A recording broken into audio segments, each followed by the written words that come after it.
The National Weather Service in Chicago has issued a tornado warning for southeastern Kane County and northeastern Illinois until 7:30 p.m.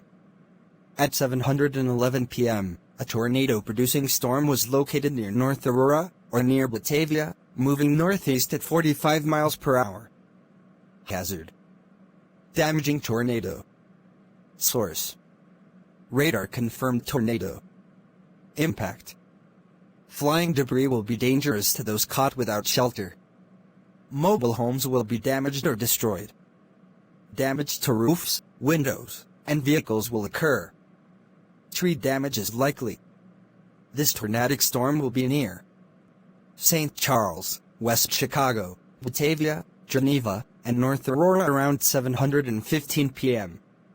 Wayne around 7:20 p.m. Precautionary/preparedness actions.